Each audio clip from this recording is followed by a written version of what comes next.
Namaste. Telugu Prajala Sakshi Sakshi TV. I am Swarna. Welcome to Sakshi TV special immigration show with attorney Prashanthi Reddy from the Law Office of Prashanthi Reddy PLLC. Please note that Sakshi TV now has 3 immigration shows every week on Tuesday at 3 p.m. EST with attorney Ms. Sheila Murthy, Wednesday at 5:30 p.m. EST with Ms. attorney Ms. Prashanthi Reddy, and on Friday at 6 p.m. EST with Banu Ilindu. Please tune in to ask your questions. If you have any queries regarding immigration, please feel free to call us. Our attorneys would like to answer your questions. If you are an immigration attorney and would like to join us in our special shows, please email us at usa@sakshi.com or call us at 866-725-7441. Before we begin the show, please note down the information provided in this show is not a legal advice. It's for general information purposes only. Sakshi TV or its agents are not responsible for the use of this information. If you need a specific legal advice, please contact attorney directly. Today, we are going to talk about how to handle H-1B RFEs. For that, we have our attorney Prashanthi Reddy with us. Without any further delay, let's start our show by welcoming her. Hi, Ms. Prashanthi Reddy. How are you? Welcome to the show. I'm good, Swarna. How are you? I'm good, thank you. So, can you please provide information on your law offices, practice areas, and your experience, please? Yes, I practice immigration law, and we are located in New York City. And I have 20 plus years of experience doing immigration law. Awesome.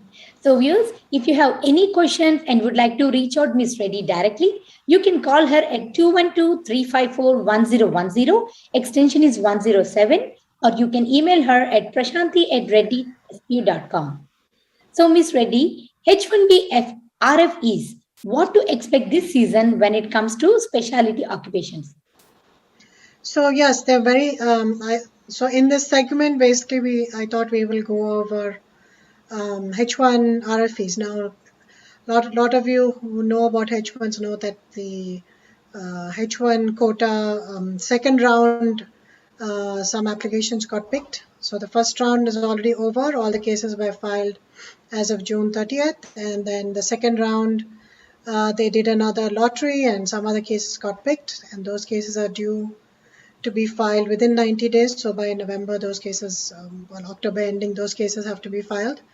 So now what we're seeing in the H1s is the next step is, I mean, of course, cases are getting approved. A lot of cases are getting approved, but we're also seeing, as expected, some RFEs. So if you are an individual and you have filed your H1,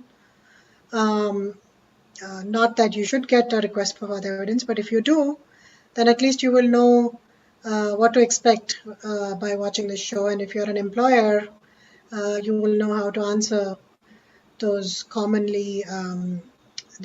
RFEs that you get from USCIS. So we will deal with the most common ones. And we'll go over them one by one. So the first one, as Swarna said, was we have a caller. Yes. Before we talk more further about it, we have Mr. Rajesh from Virginia. Hi, Mr. Rajesh. Hi. My name is Rajesh. I would like to explain my situation, ma'am. Yes. I'm on CPT status. My H1 got picked up in the first lottery. My petition was submitted, and I'm working for one of the third-party vendor. So the situation is like my project is going to end by September 30. So I'm requesting my employer to apply premium so that what if my petition is get approved before 30th? Can I do H1B extension, or really if I lose my job, will that H1B petition kicks off after October 1st? That will be transferable, or how it really works? Like, I mean, like if I don't have any pay stubs on if my H1B got approved, that it'll be like okay, or I have to be again go on like next year lottery process. So I didn't quite understand your question, but I'm going to try and answer it, and you can tell me whether if I understood it correctly or not. So you're concerned about your H1 getting approved before October 1st? Actually, my question was, my contract is there for September 30. If my H1B is got approved before October 30, on October 1st I have to do for extension if I lose my job before September 30. Yeah, so if you lose your job before September, well, first thing is you have to start working on a H1 from October 1st, not from before that. No matter when your H1 is approved, it doesn't matter. You continue in your present status until October 1st, or if your H1 gets approved later, whichever comes first, October 1st or the date of approval of your H1. So now let's presume that as of the date of approval of your H1 or October 1st, whatever it is, from that date, you don't have a job, right? So my suggestion would be then to get onto the payroll. I'm presuming that whoever filed is it a consulting company? Is it a full-time employment? Who has filed your H1?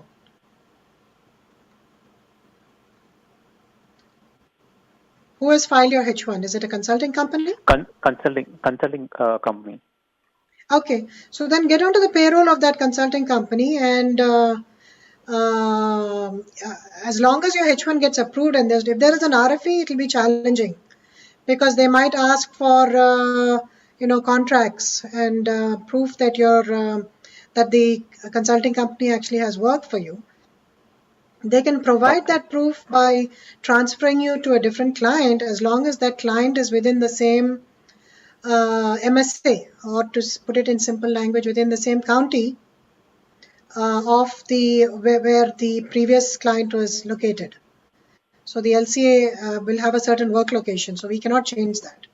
So as long as you're working within that work location and you show that as of filing the H1, the job was there, after that the job got over unexpectedly, then we can always continue the H1 by showing a different project as long as it's within the same MSA. Now, if you don't get an RFE and the H1 gets approved, hopefully, then you have to get onto the payroll of the company, whether you have a end client or not, and they have to quickly look for a job for you. Within the same MSA if possible, right? Then you don't have to file an amendment. But if it is not within the same MSA, then you'll have to file an amendment, and then they might ask, okay, when you started working on October 1st, what was the job? Where were you working? Show proof that you maintained your status. They could ask that question, and then you have to respond accordingly. So it depends really on, it's still a workable situation, but really depends on what happens, when your case gets approved, and whether there's an RFE or not. Okay, thank you. Thank you so much, ma'am. You're welcome.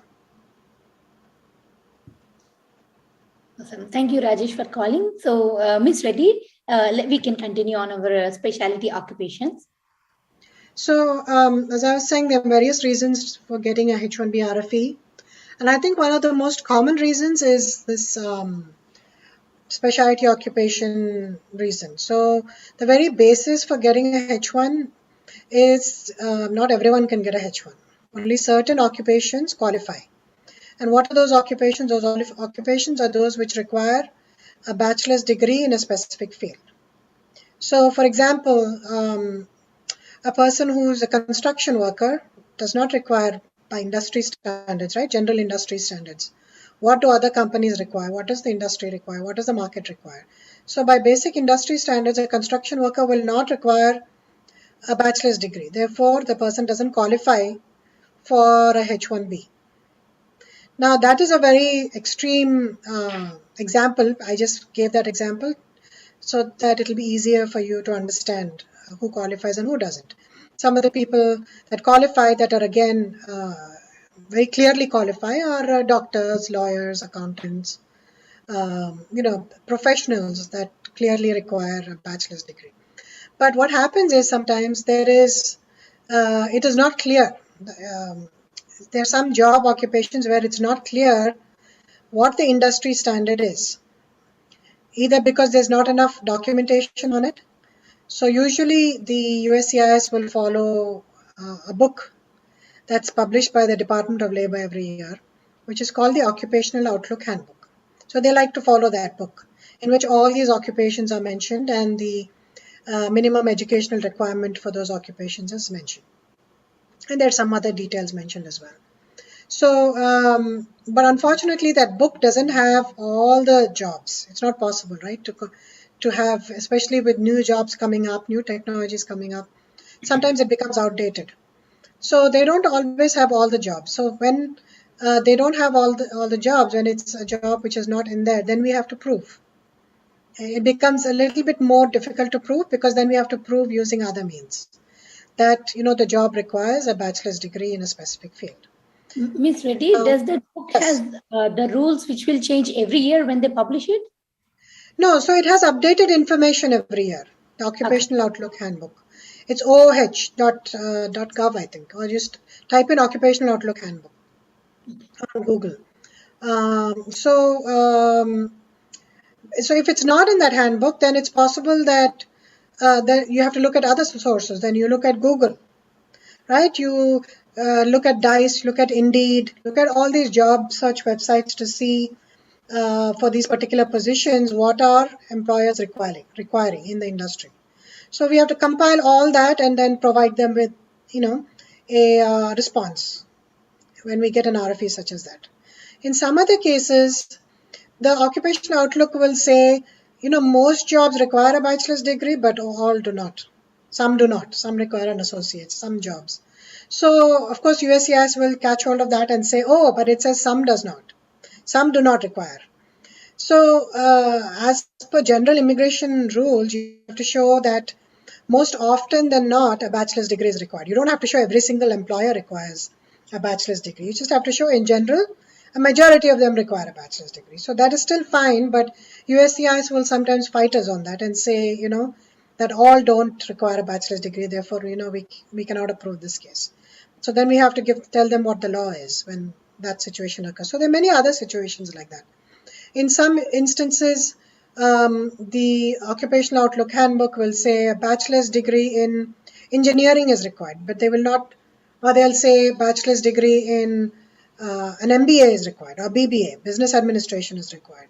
Then USCIS will come back and say that it's not a specific degree requirement, because not only should there be a requirement of a bachelor's degree, there should be a requirement of a specific degree, which means positions like, say, software engineer, they require a specific degree of computer science or a closely related degree like information systems, etc. A lawyer would require a specific law degree, right? You can't have just a bachelor's degree in arts. So sometimes when it's not even though the job requires a bachelor's degree, but it's not a specific requirement, and it's a broad, just a degree requirement. Sometimes they don't even say degree in what, they'll just say bachelor's degree required. In those instances, most probably it won't qualify for a specialty occupation. So you have to make sure before you file the case that you do all that research and do the due diligence and make sure that your occupation qualifies for a specialty occupation. So sometimes the job title of the occupation, every company has its own job title, right? But the duties will be the same, but the job titles might vary. Job titles sometimes are internal job titles. So you have to do that due diligence before you file the H1 and find out from the employer not just what the job title is, but what are the duties. And do those duties match with anything that already exists in the Department of Labor website or in USCIS, databases. And maybe then suggest an alternative job title to the employer so that it'll be easier for USCIS to identify what the job is. So that's another thing that we do. There's a lot that goes into filing a H1, and all this has to be done obviously before we file rather than at the RFE stage, right? So also, I think another thing to remember is sometimes the beneficiary may not have a degree. So sometimes you have to prove that. It's not only that the position should require a bachelor's degree, but you also have to show that the beneficiary has that specific degree. And sometimes when, as I said, there is no Occupational Outlook Handbook information, or there's not enough information, or there's an RFE that asks you to show it's not just one requirement, right? So you want to show it in as many ways as possible that it's a specialty occupation. So if you can show it not only via the Occupational Outlook Handbook, or sometimes if there's not enough information there, you have to find alternative ways of showing that it's a specialty occupation. And that you can do by looking at the actual job duties. So even if the industry doesn't require a bachelor's degree in a particular field, but your duties, your employees' duties are so complex that they cannot be done without the person having a bachelor's degree in computer science, say. So if that is your argument, then you need to show the complexity of the degrees. You have to show why the degree requires a bachelor's degree, which part of it requires a bachelor's degree, why is it complex. You have to explain the degree, give examples. So that's another way of showing specialty occupation other than industry standards. Now another Reddy, way of, sorry to yes, interrupt. We have a caller, Lavanya from Atlanta. okay. Hi, Lavanya. Hey, hey Swarna, how are you? Good. How are you? Yeah, good. Hi Prashanthi Garu, how are you, Andy? Hello, Lavanya. Hello, Andy. So I have a quick question regarding my H4. So I have applied my H4 almost like 3.5 months back, and still haven't received anything from any update on it. And I know the rules have changed after May 11th, right? So how do you think? I mean, how much time it will take more with the current process now? And also, I've expedited my case with the help of a senator in the local place that I'm living here, but I still didn't hear back from any of them. So, can you help me with any of the suggestions, please? Yeah, unfortunately, Lavanya, still the H4s are taking a long time. I know cases that are pending 6+ months.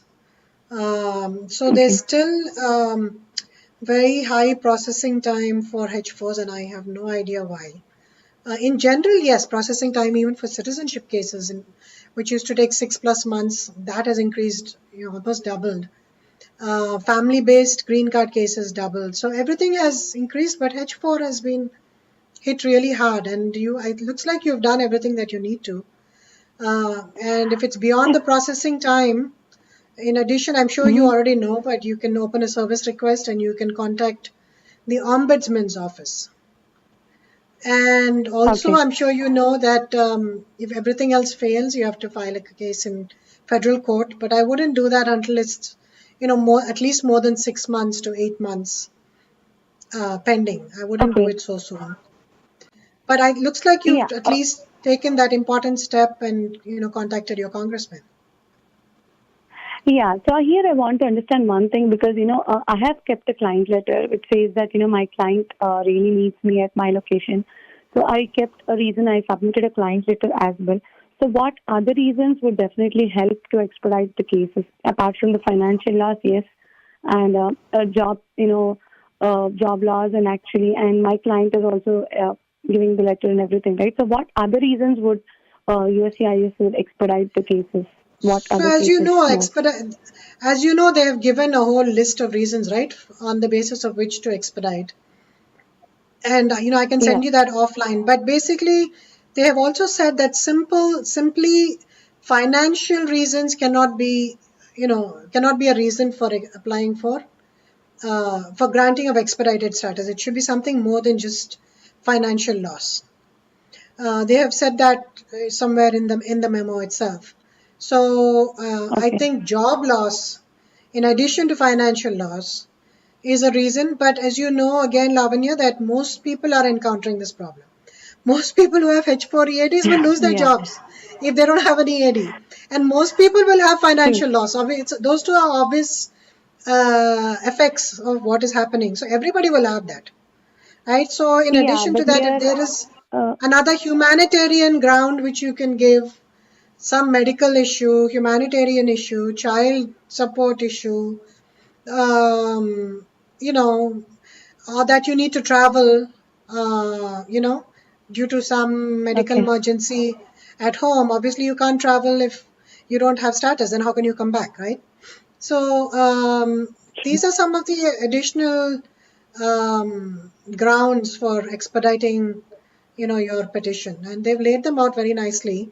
But I don't think it's Okay. helpful because most people have the same reason: job loss and financial loss.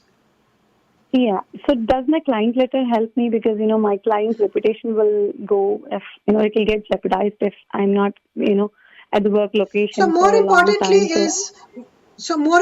is what you are doing for your client. Who is your client? Is it a healthcare Okay. organization? Is it a hospital? Is it an educational institution? Is it a non-profit research organization? That is another reason Okay. to expedite. That there is going to be some harm to the US economy or US healthcare if your H4 if you lose your job, if you're not able to do your job. So that is another reason for expediting. So it's not just putting a client letter, but if it's just a private loss that your company is facing, a business loss, they don't care Okay. about that. Because that's, as I said, that's common for everyone. And of course, you have to Okay. put the client letter because that's proof that you have a job and you're losing it. So that's a basic requirement. But also it depends on what you're doing, who is benefiting from your work. That's something you can show if possible. Okay. Yep. Thanks, Sandy. I hope I've got the information that I needed. Thank you so much. You're rocking, so You're please do welcome. that. You're helping a community there a lot, so thank you so much for doing it. You're welcome, Lavanya. Thanks for calling. Thank you, Lavanya. Okay. So, Ms. Reddy, is there anything more would you like to share with us about the specialty occupations? Yeah.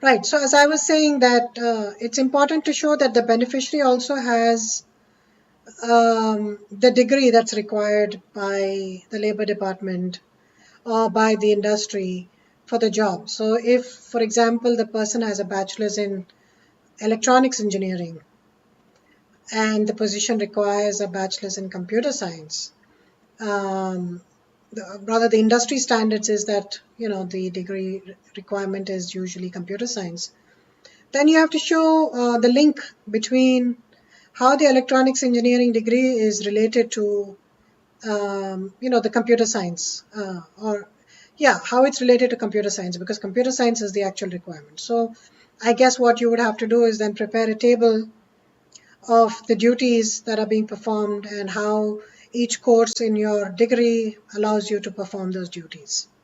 Or you can list all the courses in your engineering degree that are related to computer science and count the number of credits and see if that's enough to at least give you, an undergrad degree in, a related field like computer science. Especially electronics engineering and other closely related computer science degrees have a lot of computer science courses in them. So those courses might be sufficient to at least give you an undergrad degree in computer science. So it's possible to do that. Another way of doing it is also get an expert opinion letter in order to prove both the qualification of the beneficiary as well as the fact that the job is a specialty occupation. You get a letter from a professor in computer science saying that without a doubt, the software engineer position requires a bachelor's degree in computer science, and then the professor will give an explanation as to why he thinks that he or she thinks that is so, and of course then the evaluator's credentials are attached to that, their resume, to show how they are qualified to give that particular expert opinion. So these are the different ways, I think, in which that specialty occupation RFE can be handled. Awesome. So, what about the availability of work in this situation? Right. So another reason why one could get an RFE is the USCIS, issues RFEs to petitioning employers that failed to establish that that the H-1B beneficiary is working at a third-party site and would be engaged in specific non-speculative work assignments in a specialty occupation for that requested period of time, right? So Oftentimes, when people file H1s, they file skeleton petitions. They don't bother to put information that is required. We in our firm don't like doing that. We like to file a complete petition. And we usually put in, especially if it's a consulting company, and these situations usually occur in consulting company type scenarios where the person is working at a third party site, not if they're working, directly for the company. But in 80% of the H1 cases filed to USCIS, this is the situation. They're working at third party sites. So USCIS wants to make sure that that company who's filing their H1 actually has a need for the beneficiary. So the need cannot be speculative. It has to be non-speculative, which means that the consulting company cannot say that we don't have a job right now, but once they get the H1 gets approved, then we'll start marketing the person and get a job.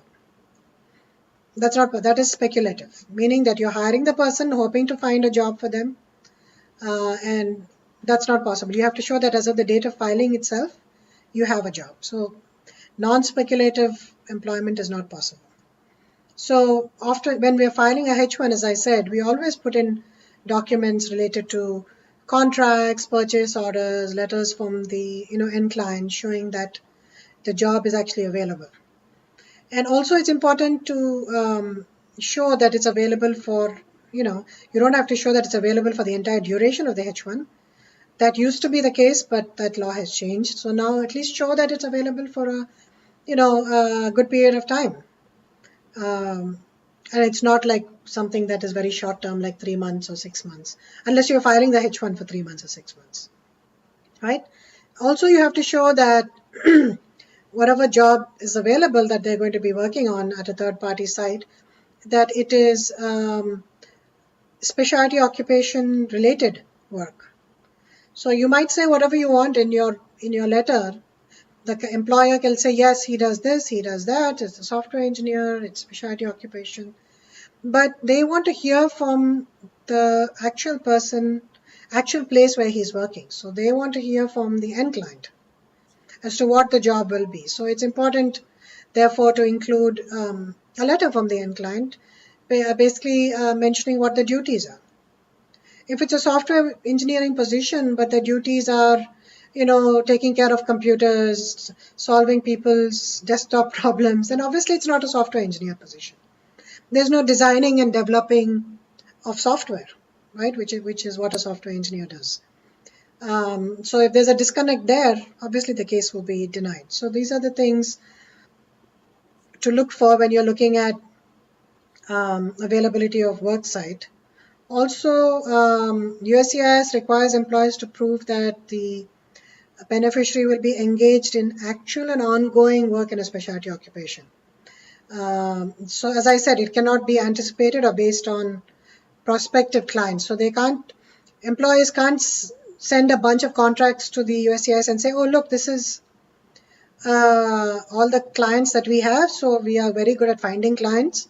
So we will find a client for them, for this person once, you file the H1. That's not possible. So you have to prove, in case the person is going to be working at various clients, right?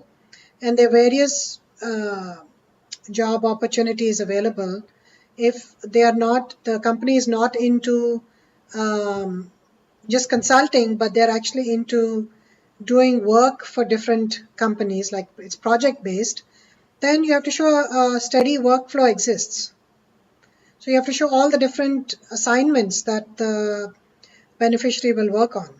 You have to show all various contracts, purchase orders to show that, for example, maybe the consulting company is developing a website, to just put it very simplistically, for, I don't know, a car manufacturing company.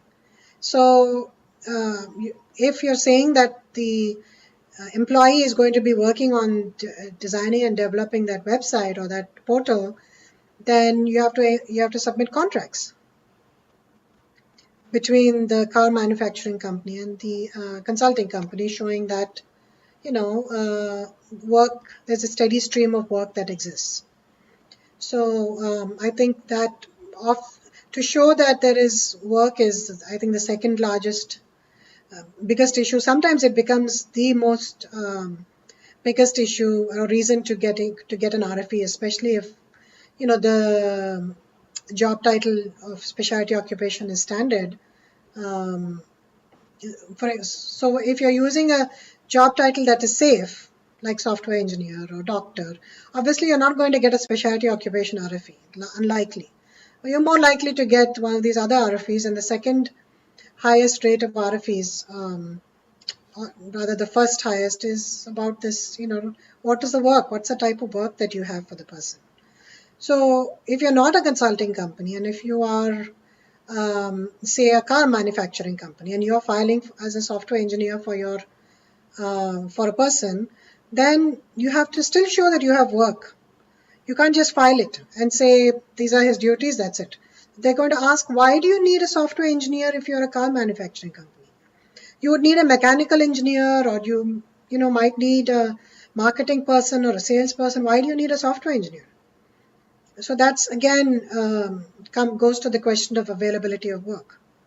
So at the time of filing itself, you have to show exactly what he's going to be doing, what is the project that the person will be working on, show proof that that project exists. For example, he's developing a portal for the manufacturing company.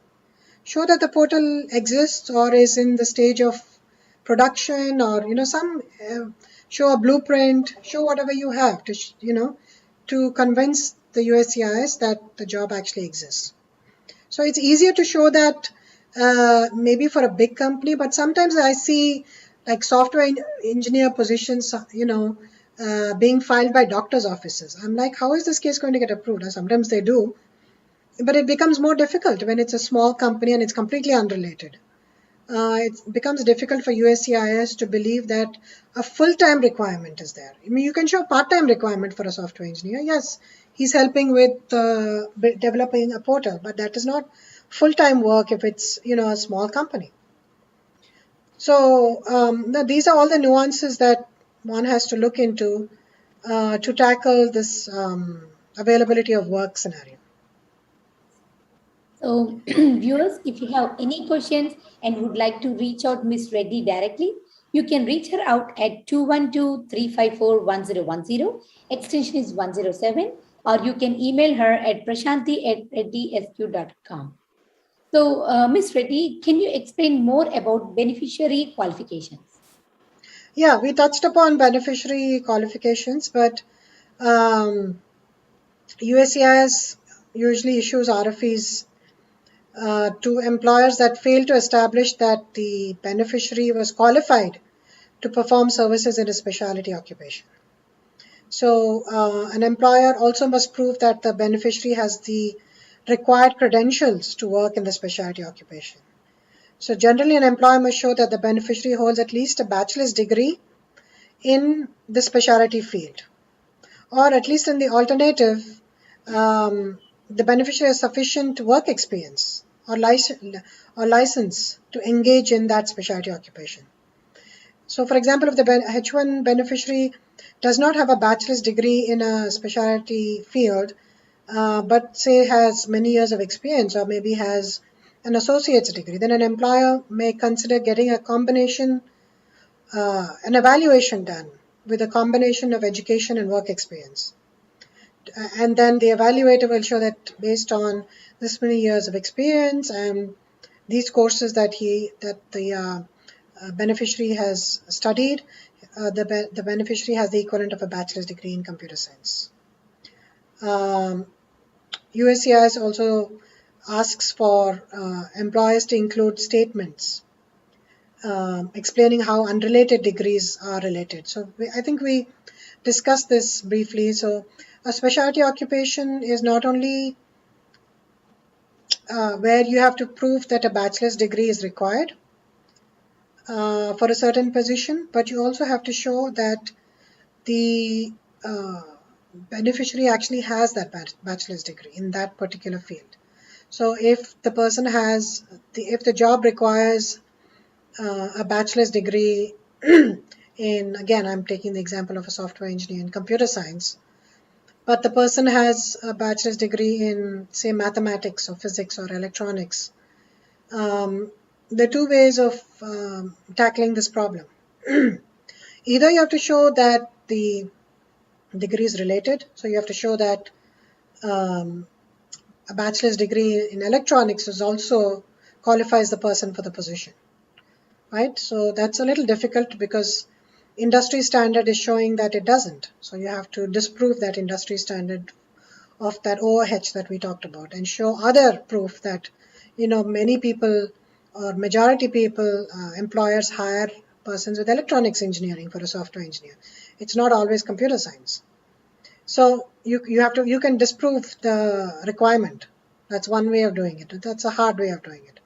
Or second, you can show that physics degree or the math degree is related to the coursework.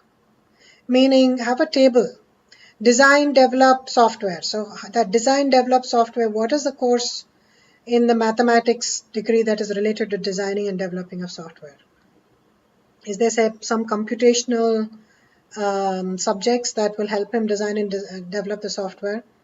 So that's how you have to create a table. The other way of doing it is combining the education and work experience. So if the person has a bachelor's degree in mathematics and say has 3 years of experience or more in some computer science field, has worked previously as a software engineer for 3 years, you can get a work experience evaluation done or an expert opinion letter, either one, showing that the combined effect of the bachelor's degree in math and the computer science experience gives him the equivalent of a bachelor's in, say, information systems. And that qualifies for, the computer science position, qualifies for the software engineer position, right? So that's definitely one way of doing it. In another instance, it could be that the person doesn't have a bachelor's degree. But, for example, if the person is in India, has finished a BSc in computer science, that's only a 3-year degree. In the US, to be called a baccalaureate degree, you have to have 4 years. So a bachelor's degree in India may not be equivalent to a bachelor's degree in the US. So how do you deal with that then? So one way of dealing with it is adding the 3-year bachelor's degree with the work experience. So 3 years of work experience is equivalent to 1 year of college.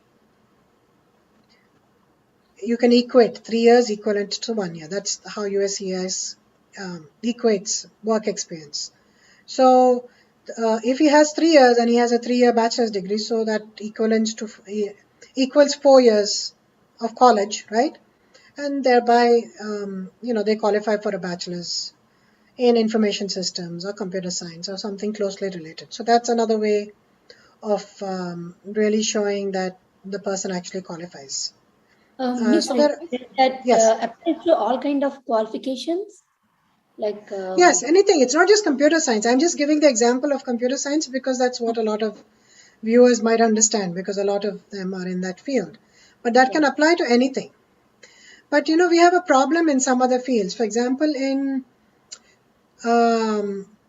it becomes a specialty occupation problem also. So for people who are going into the marketing field, right, and maybe want to join as a marketing manager or marketing research analyst, even though we know the person without a bachelor's degree minimum cannot do those jobs, USCIS is denying such cases because they're saying that the job requires a bachelor's degree in business administration and it is not specific. It's a general degree requirement, like saying engineering or arts. So it's not a specific degree requirement, therefore we're not going to approve it. As opposed to that, if the person was working as a financial analyst and the requirement was a business administration degree in finance, not general business administration degree, then that would qualify for a H1 because it's a specific major. Or human resources manager, or HR specialist, BBA in HR or personnel management. Again, specific, so it's good. Non-specific, not good. So, any of these, whichever position you look at, you have to see whether the degree requirement is for a specific requirement or a general degree requirement. So any bachelor's, if it says, then obviously it doesn't qualify for a H1. So that's, a little bit about what the beneficiary's qualifications should be. Okay, great. So, what to do for the maintenance of status? There's another reason that we get RFEs is really maintenance of status, and there's a lot to say about maintenance of status, especially with reference to change of status. And these CAP cases, most of the CAP cases are change of status from F1 to H1. Majority of the cases are filed for F1 students. So change of status from F to H, in a lot of cases we get maintenance of status RFEs. And maintenance of status, so what they want to make sure is that they have maintained status in their F1 before they can actually approve the change of status to a H1. And an F1 maintenance of status usually means, number one, that they have gone to school and gotten the required credits, right? And they have never been, their CBIS records are current and they've never been out of status that way. They've done everything that they needed to do as per the DSO. Number two is if they are on OPT, that they have worked for the minimum required period as per the OPT regulations. Now, as per OPT, you can voluntarily, if it's so there are two types of OPT, preliminary OPT and then of course the STEM OPT. So STEM OPT has different requirements. The preliminary OPT has different requirements. STEM OPT requires you to work, actual work, not interning, without money. It has to be paid work. The preliminary OPT allows you to do internship, that is unpaid work. Again, certain number of hours are required in both. So all the requirements are very stringent. So the maintenance of status RFEs will dive deep into whether you maintained your OPT or not. And also whether you, as I said, you maintained your full-time student work status and you took the requisite number of courses or not. Or was there any lapse in your courses? Did you take a break, unauthorized break, and skipped some courses, or you failed some courses, etc., etc. But more important is people who are on CPT. As we all know, because students are not able to get their cases picked in the first round of the CAP sometimes, and sometimes not in the second, and sometimes not even in the third. They continue their education, take up one master's after the other, and they take up CPT so that they can continue working. CPT is curricular practical training, whereby you're doing your course and you are working at the same time. So CPT again has very stringent requirements, and oftentimes we see maintenance of status RFEs to see whether they maintain CPT requirement or not. So CPT requirement is that the university has to attest that the CPT was a necessary part of the course curriculum, so that it was an important part of the course curriculum, and without that practical training, the course would not be complete. It was necessary for them to learn about the course, to do some practical training in that course. So they have to attest to that it was a requirement. There's also some requirements with reference to signing a contract, requirements with reference to notification when there's a change in employers. So oftentimes they will, the RFE will say, prove that it was a necessary, integral, important part of the course. They'll say sometimes, show us how the duties that you perform during your CPT, during your job on CPT, is related to the courses that you're taking. Sometimes it's tricky. The person will be doing an MBA and he'll be working in the computer science field as a software engineer. So you have to show how it's related. Sometimes it may not be. And then for such people, then their case gets denied. There's also this thing about day one CPT. Most of you must have heard of that. Taking CPT on the first day of starting your course, and often frowned upon by USCIS, and that's why they send out these RFEs. But actually speaking, there is nothing wrong with day one CPT as long as you're able to prove that the CPT was required as an integral part of the course from day one. So there are degree programs which are exactly that in nature. They depend on work experience to give you the practical knowledge, and then they want the theory and the practical knowledge to happen at the same time. They're called executive programs, and usually they take place, in the evenings or on weekends. So these executive programs often have this kind of CPT, day one CPT requirement, where that's one thing about CPT. You have to show that you met all these requirements. Oftentimes, the person who is taking part in the CPT is working in a different state and studying in a different state. And that prompts maintenance of status RFEs, because they are asking the student, how do you go to school and work in different states? How is that possible? So they ask to show that the courses were not online, that they actually physically attended school. So often we end up putting in air ticket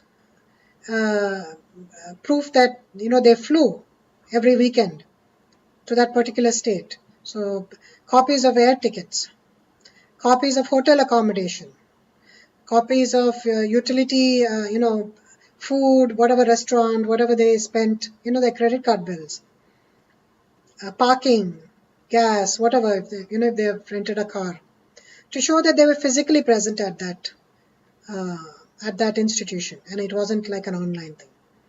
Because as there's more presumption of a fraud now after all the fraud that has happened with universities doing online courses, not having courses at all, and saying that they have courses. So that has happened in a couple of instances. So they're being very careful to make sure they don't believe the universities anymore. Even if they say that it's a in-person class, they don't believe. They want to see physical presence. So that's some of the things with reference to maintenance of status. So other than the student issues, USCIS issues RFEs to petitioners that fail to establish that the H1B beneficiary had properly maintained his current status. So sometimes you're filing an extension. They want to make sure that the previous H1 that they were on with the same employer, that they met all the requirements, that they worked on a specialty occupation, that they were paid. Oftentimes, it's not unusual for employers not to pay. If they're not paying, then pretty much the employees are out of status. So they want to see pay stubs, they want to see W-2s, they want a job description to see what the job actually was.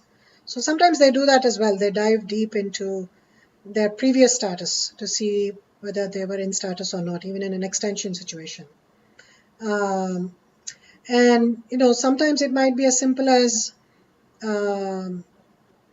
not having an I-94. So if you're not in valid status, you obviously cannot file for an extension of status or change of status. Sometimes there might be a gap because you forget that your I-94 is expired, and then you file the H1, and it's pending, and then you file another H1. So there are a lot of instances in which people are filing multiple cases, and it's confusing for USCIS as to what the status is and whether they have maintained status or not. These are called bridging petitions. And usually what happens is, for example, the person files a H1 extension, say. The H1 extension is pending. There is an RFE, but the RFE maybe is a difficult RFE to respond to. So the person actually files another H1 while this H1 is pending. So they have two H1s. So on the second H1, they get an RFE saying maintenance of status. Your I-94 is expired. You're filing one H1 based on the receipt of another H1. We can't see that you maintain status. So they're refusing to accept those bridge petitions. So that's another instance in which they're asking for maintenance of status. I-94 records, approval notices. They want the case to be approved, the case that is filed in between to be approved before they file the second case. They want the first case to be approved. So they're asking for approval notices, etc. Of course, if you're filing for a transfer of a H1, then they want to make sure that you have worked in the previous company, so they're looking for pay stubs or employer verification letters. If in some instances the employers don't pay, they're violating the Department of Labor regulations, and when the employees complain, the employees get into trouble because they're out of status. So USCIS has agreed in instances to accept other proof that they have worked, even if they don't have pay stubs, because the reason they don't have pay stubs is because the employer has refused to pay even though they have worked. So in some instances you can show other proof, especially if there is a complaint against your employer to DOL. So that's, I think, some of the issues with reference to maintenance of status. Okay. So that's great, Ms. Reddy. So viewers, if you have any questions and would like to reach out Ms. Reddy directly, you can reach her out at 212-354-1010. Extension is 107, or you can email her at prashanthi@reddysq.com. So Ms. Reddy, what is availability of work in this situation in-house? In-house, yeah. So we've talked about availability of work when you're working for a consulting company when you're working for a third-party client. But sometimes consulting companies will file H1s for saying that the person is not going to be working at the client site, but will be working in our office. And they will submit elaborate project documentations. They will submit product information to show that the beneficiary will be working on our own company product.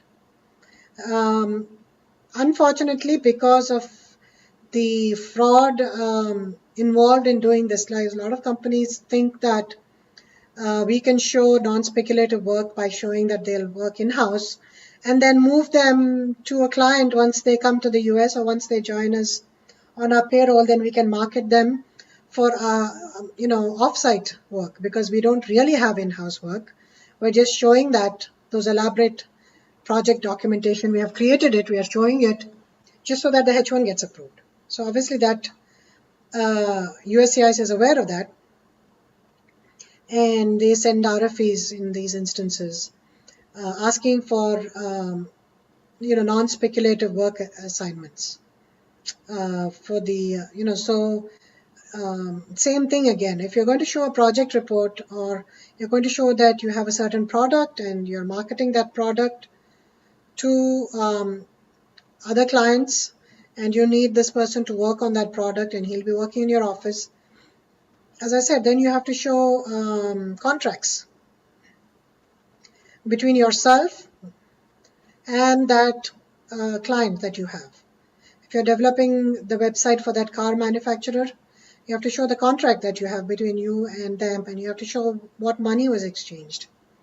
So you have to have concrete proof. You can't just submit a project report and say, okay, this is a project report, the person will be working on those projects. Because, consulting companies have been known to submit dummy project reports. So be careful when you do in-house. This is not a stopgap and a way of getting people in and then sending them out. Because even if then USCIS catches on to that as well. So when you keep doing this, USCIS will say, oh, you've hired him for an in-house project, then you filed an amendment within a month, after a month, for an off-site project. Why did you do that if you have work in-house? That means it looks like you don't really have work in-house. You just produce this documentation in order to, get the initial approval of the H1. And then you moved him out. So, be careful when you use this in-house, unless you actually have work for them and they're going to be working for a certain period of time in your office. I would suggest not, using this as a tool for getting H1s and then moving people out as soon as they come to other projects. Okay. So, what to expect about LCA correspondence to the petition? So yeah, this is doesn't happen that often, but sometimes the LCA we file, the LCA will have different information from what the petition has.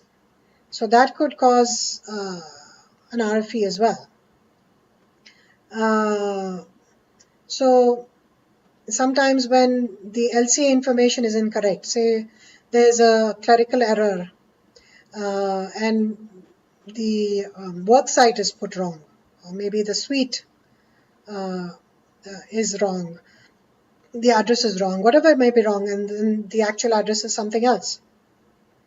So that LCA then doesn't meet the conditions of properly filed LCA. And then the problem is that if you file the petition with the wrong LCA, you cannot again correct the LCA by filing a new LCA. You have to file a new petition, because you have to show that the LCA was approved before filing of the petition. You cannot file an LCA and try to correct it after filing of the petition upon receipt of the RFE. You can't do that. So you'll be just forced to file a new petition all over again. So it's important to put in all the right, correct information, whether the employer is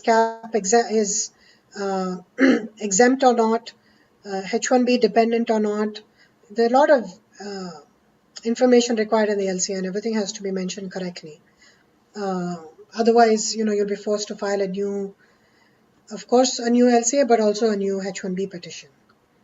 And also, the LCA, as I was saying, must properly correspond with the position being offered to the beneficiary. With reference to job title, the wage level, all these things have to correspond. So you can't put one wage in the LCA and put another wage in the I-129 petition, or submit an employment letter with a different wage. Everything has to correspond. So that's another, that's with reference to the LCA. Be careful how you file it. Make sure you file it, without any errors. And if you see there's an error, then correct it before filing your H1. Redo the LCA. LCA takes 5 to 7 business days. It's better to take that time and file a new LCA rather than, have to file a new petition 3 months later. Awesome. So thank you so much, Prashanthi, for clarifying all the questions. Viewers, before we wind up, if you have any questions and would like to reach out Ms. Reddy directly, you can reach her out at 212-354-1010. Extension is 107. Or you can email her at prashanthi@reddysq.com. This is Swarna signing off. You're watching Telugu Prajala Sakshi TV. Namaste.